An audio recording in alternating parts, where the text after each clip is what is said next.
김성환의 시사야.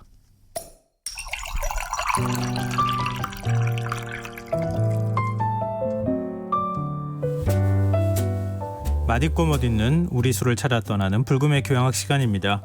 주류문화 칼럼니스트인 숙명여대 미래교육원 명욱 교수 나오셨습니다. 안녕하세요. 안녕하세요. 명욱입니다. 네. 네. 지금 숨겨진 전통주 알아보는 네. 두 번째 시간이잖아요. 네, 맞습니다. 오늘은 어떤 지역의 명주를 소개해 주실 건가요? 네, 오늘은요 문경의 호산춘이라는 술에 대해서 한번 말씀을 한번 드릴까 합니다. 경북 문경요? 네, 맞습니다. 호산춘? 네. 저도 술 조금 안다면 아는데 처음 들어본 술이에요. 그래서 숨겨진 전통주 아니겠습니까? 와, 네. 이거 정말 궁금한데요. 네. 이게 지금 호산춘이라고 하는 네. 글자가 이거 한자로 어떻게 되는 거예요? 그 호수할 때 호자고요. 예. 그리고 아마 매산자일 겁니다. 이건 제가 좀 더 확실히 알아봐야 되는데. 예.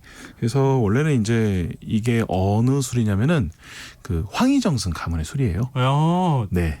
네, 그러니까. 장수황씨라고 있습니다. 오. 예, 그래서 거기서 내려오는 술이고 예. 거기서 이제 제주로도 쓰이기도 하고 또 하나는 이제 손님 접대용으로 또 쓰였던 술이죠. 근데 호산춘, 춘자 들어가잖아요. 네네.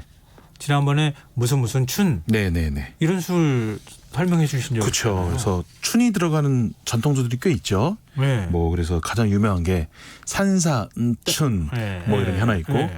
그리고 뭐 호산춘 말고도 뭐 약산춘이라든지 뭐 동정춘이라든지 이런 춘이 들어간 술들이 굉장히 많습니다. 그래서 춘이 들어간 술 같은 경우는 뭐냐면은 기본적으로 굉장히 잘 고급스럽게 발효된 청주를 뜻하는 경우가 많아요. 맑은 술. 굉장히 고급스럽게 네. 발효한 네. 청주를 의미한다. 맞습니다. 네네네. 그래서 예전부터 쓰여진 문헌에 굉장히 이런 게 많이 나오는데 네. 특히 이제 100년 전 나온 한식 요리서 중에서 조선 무쌍 신식 요리 제법이라는 게 있어요. 네. 요리 제법인데 술에 대한 레시피가 되게 많이 나옵니다. 네. 그래서 무쌍이라는 의미는 두 가지가 없다. 유일하다. 이런 뜻인데 여기 보면은 술을 만드는 방식에 따라서 전통주를 등급 형태로 약간 나눠놓은 게 있어요. 전통주를 등급으로 나눠놨다고요? 네. 네네. 이거 지난번에 말씀해 주셨는데. 네네네. 네. 이게 뭐냐면은 네. 기본적으로 이제 고로춘주. 맞아요. 네, 고로춘주. 고로춘주. 네. 그래서 고는 기름 고자, 로는 이슬로자, 추는 봄춘자, 주는 당연히 술주겠죠. 그래서 약재의 기름을 머금고 내려오는 약소주를 네. 고라고 불렀고요. 예. 그래서 이슬처럼 떨어지는 소주를 로라고 불렀죠. 예, 그래서 봄처럼 화사한 고급 청주를 춘이라고 불렀고 일반 술은 보통 주다 이렇게 얘기를 했고 그래서 호산주는 결국은 고급 청주를 나타내는 의미가 되는 거죠. 그러면은 고가 제일 고급스러운 술이죠. 뭐 근데 약간 이게 해석에 따라 좀 달라요. 네, 어떤 것들은 이제 약재를 머금고 내려왔기 때문에 더 고급이다라 얘기하는 경우도 있고 네. 약재가 없는 깔끔한 소주 형태가 더 고급이기 때문에 로가 더 높다 이렇게 얘기하는 경우도 있어요. 그래서 뭐 대표적으로 그 로로 끝나는 그 유명한 전통주는 가몽로가 있고요. 가몽로요. 저 네. 굉장히 좋아하는. 그렇죠. 조선 술이에요. 3대 명주라 불리는 술이죠. 토끼하고 별주부전에 나오는. 예. 그래서 별주부전에서 그 거북이가 토끼를 용궁으로 꼬실 때 예. 용궁하면 가몽로가 있지라고 하면서 이제 꼬시죠. 그러니까 얼마나 네. 좋은 술이길래 그쵸. 그렇게 얘기했어요. 네. 하겠어요. 또 춘향이가 또 이몽룡을 꼬시기 위해서 나온 술이 또 가몽로기도 합니다. 아니 그럴 만한 가치가 있는 술이더라고요. 네. 그리고 이제 고로 유명한 것은 네. 중력고 전봉준 장군이 마시고 원기로 회복했다는 또 중력고 같은 술들이 있죠. 그러니까 우리 조상님들이 그렇게 술을 크게 네 단계로 구분해서 네네. 그러니까 술에 따라서 어떤 그 특성들을 반영했다. 네, 맞습니다. 참 새로운 사실이에요. 맞습니다. 그러니까 실질적으로 이렇게 구분을 해놓은 걸 보면은 지금의 우리가 이제 소고기 사 먹을 때 네. 이거 뭐 소고기 한우 2+다 뭐 이런 얘기 하잖아요. 네. 그걸 보고 우리가 많이 고르잖아요. 네. 그런 형태가 이미 예전에 조선 시대에 술에 대해서 있었다는 거예요. 참 신기합니다. 보고 골라라. 지금 청취자 황정현님께서요. 네. 제 직계조상입니다. 오, 명문가시네요. 황희정승의 직계조상. 명문가시네요. 직계 후손이신 분이 또 이렇게 예. 문자를 뿌듯해 하시면서 보내주시기도 하셨는데요. 그럼 오늘 소개해 주실 호산춘 네. 어떤 술이라고 할 수 있을까요? 네, 좀 아까 말씀드렸지만 장수왕씨 종가의 술이고요. 네. 경북 무형문화재 18호로 지정된 술이에요. 여기 이제 황의민이라는 그 황희정승의 후손이 있었는데 네. 이분의 호가 호산이었어요. 그래서 이 호산이라는 이름과 오랫동안 집에서 만들어지는 술을 붙여서 이제 호산춘이다라는 술로 이제 이름이 정해져서 이제 내려오게 된 것이죠. 근데 춘은 아까 네. 춘이라고 하는 술의 특성을 말씀해 주셨잖아요. 네. 그러면은 호산춘은 어떤 재료로 만드는 겁니까? 우리가 보통 이제 술 같은 경우에는 뭐 청주나 약주나 뭐 막걸리 같은 경우에는 보통 만들 때 밥으로 많이 만들잖아요. 네. 예, 고두밥 형태로 많이 만드는데 막걸리도 그렇게 그쵸. 만들고. 예, 그리고 이- 그 안에 걸러낸 게 청주. 맞습니다. 네네. 근데 이 호산춘은 뭘로 만드느냐? 바로 백설기로 만듭니다. 백설기 떡으로요. 백설기 떡으로. 오. 네, 그래서 굉장히 그 부분이 좀 다른 일반적인 술들과 다른 점이다라고 말씀드릴 수 있을 것 같아요.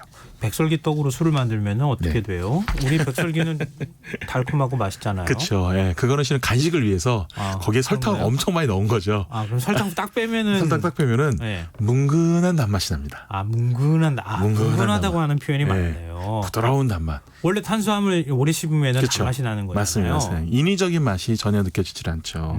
그래서 이렇게 담백한 단맛, 뭉근한 단맛이 나기 때문에 반대로 마시더라도 쉽게 질리지 않는 그런 또 매력이 있기도 하답니다. 술은 달만 안 된다. 술 좋아하시는 분들은 그렇게 얘기하시거든요. 그 애주가분들 많이 얘기하시는데 달아야지 덜 마신다. 또 거꾸로. 예. 그렇기 때문에 달아야지만 과음을 덜한다라고 해서 일부러 달게 만드는 분도 계세요. 그런 경우에는 쌀을 굉장히 많이 넣어야 됩니다. 네. 그리고 찹쌀을 좀 많이 넣어줘야 되고요. 그리고 발효를 빨리 끝내야 돼요. 네. 그러면은 단맛이 많이 남아서 감주 같은 형태가 많이 되죠. 곰팡이가 단맛을 다 먹어버리니까. 그리고 효모가 효모가. 단맛을 다 먹기 전에 먹기 전에 달콤할 때 그때 살균체를 딱 해버리면은 당분은 남고 효모는 없고 그러니까 그냥 달콤한 술이 되죠. 네. 그러면은 지금 이제 백설기로 술 만드신다고 하셨잖아요. 네. 백설기에 누룩 넣고 발효 숙성 이렇게 하면은 호산춘이 만들어지는 거예요. 네, 한 100일 정도 숙성을 합니다. 오래 하네요. 네. 그래서 굉장히 좀 숙성된 맛이 많이 나고요. 특징이 뭐냐면은 이 호산춘에 백설기와 누룩과 물 말고도 솔잎을 넣는다는 거예요. 솔잎 넣으면 약간 박하향 같은 건 그렇죠. 나잖아요. 네, 솔잎향이 나기도 하고 첫 번째 향에서 그 맛을 가미하는 게 하나 있고요. 또 하나가 있잖아요. 우리가 솔잎을 넣는 이유는 솔잎 자체가 천연 방부제 역할을 한다. 네. 이제는 저도 이제 준 전문가 그러니까 그러신 것 같아요. 예. 저희가 지금 1년 반이 넘었으니까 그래서 술이 산패하는 걸 막아주기 때문에 예전에 말씀드렸지만 그래서 송편 만들 때 늘 밑에 솔잎을 까는 이유가 그 산패되는 걸 방지하기 위함이다. 근데 보통 이제 막걸리 담글 때도 그렇잖아요. 네. 우리 뭐 전통 누룩으로 빚은 술입니다. 네, 이렇게 또 자랑하고 그러는데 이게 원래 양조장마다 자신들이 만드는 누룩이 원래 있어야 되잖아요. 네, 맞습니다. 일본 같은 경우에도 술이 그쵸. 다양한 게 누룩이 다 맞습니다. 자기들 누룩을 갖고 있기 때문에 집에서 다 누룩도 만들었죠. 각 집마다 사는 뭐 세균이나 곰팡이, 효모 이런 것들이 다 다르니까. 근데 그러면 누룩도 직접 만들어서 쓰는 그렇죠. 거예요? 이제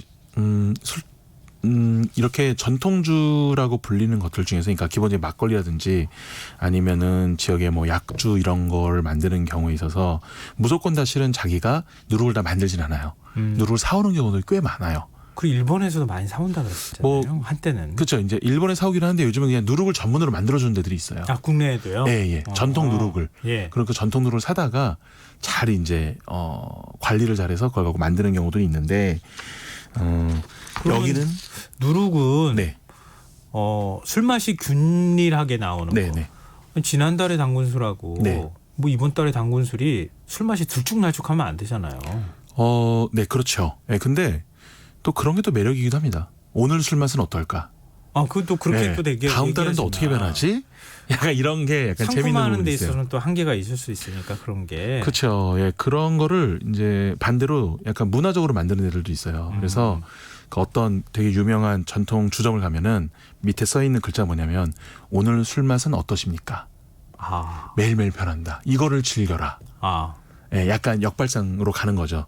다만 이제 이런 제품들이 편의점이나 대형 마트에 들어가기는 어려워요. 네. 예, 그냥 그렇죠. 개개인 한 명 한 명씩 다 설명을 해줘야 되는 거기 때문에 그래서 어쨌든 이 문경 호산춘 같은 경우에는 기존에 뭐 많은 양조장들이 누룩을 뭐 사와서 하는 경우가 많다면 여기는 네. 다 직접 만들어서 다 진행을 하고 있습니다. 그럼 네. 맛이 약간 왔다 갔다 해도 그것도 그것 자체가 매력이 될 수 있겠군요. 그렇죠. 뭐 그래도 요즘은 현대적인 시설이 많이 들어가기 때문에 그 편차를 많이 없었죠. 옛날에는 맛없다가 맛있다가 하는 경우가 있다면 지금은 맛있지만 예. 이런 향이 좀 더 강해졌다가 그쵸. 저런 향이 강해졌다. 오늘은 뭐 약간 이런 단향이 좀 강하네. 네. 오늘 약간 맛이 드라이하네. 뭐 이렇게 좀 되는 거죠. 네, 이게 네. 우리 전통주의 또 매력이 될 수도 맞습니다. 네. 어머니가 끓인 김치찌개도 오늘 맛있다가 내일 맛없다가 이런 경우가 아닌가? 어머니가 또 혼나나?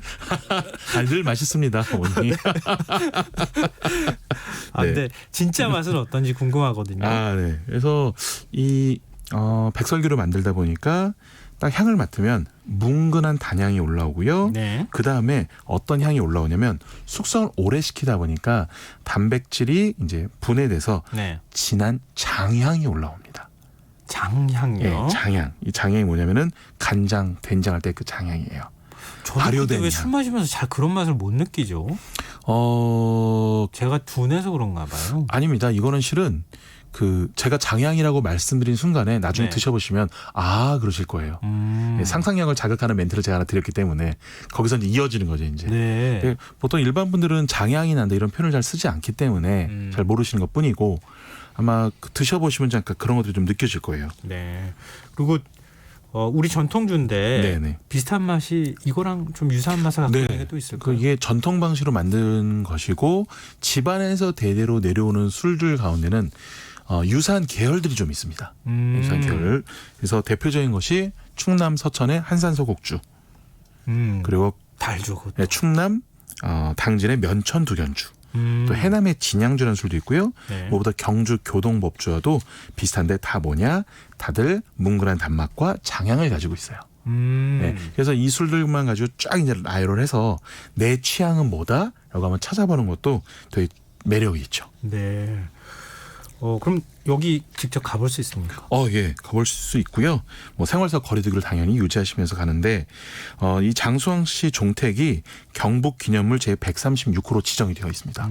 그래서 굉장히 멋진 곳인데 가장 기억에 남는 것이 두 가지가 있었어요. 예. 하나는 사랑채에 베란다가 있었다는 거. 그러니까 이제 텐마루 같은 형태인데 네. 이 앞을 딱 막아놔서 약간 베란다 같은 역할을 하면서 여기서 바람을 맞으며 글을 읽거나 또 손님을 맞이했던 곳이죠.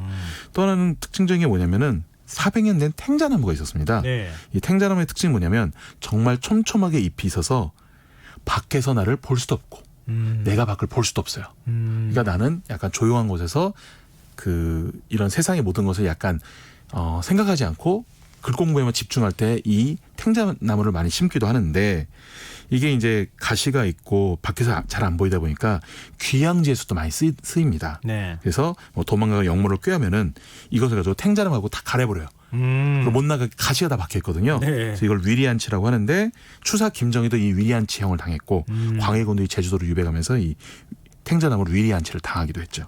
그러니까 지금 이 시간은 그냥 네. 술만 설명해 주시는 게 아니라 역사까지 설명해 주시는 시간이에요.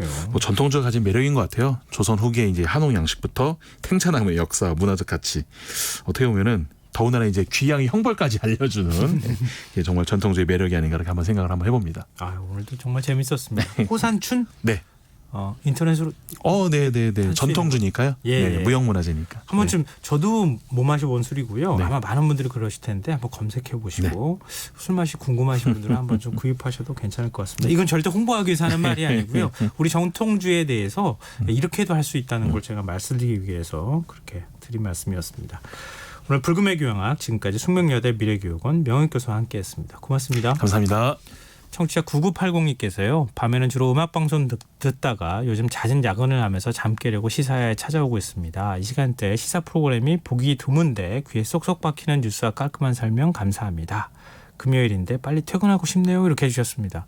빨리 퇴근하시고 집에 들어가셔서 편히 쉬시기 바랍니다. 문자 주셔서 정말 고맙습니다. 오늘 모바일 상품권 당첨자는 홈페이지 공지사항에서 확인하실 수 있습니다. KBS 콩을 통해 참여하시고요. 당첨되신 분들은 저희 홈페이지 선물방 게시판에 비공개로 연락처 남겨주시기 바랍니다.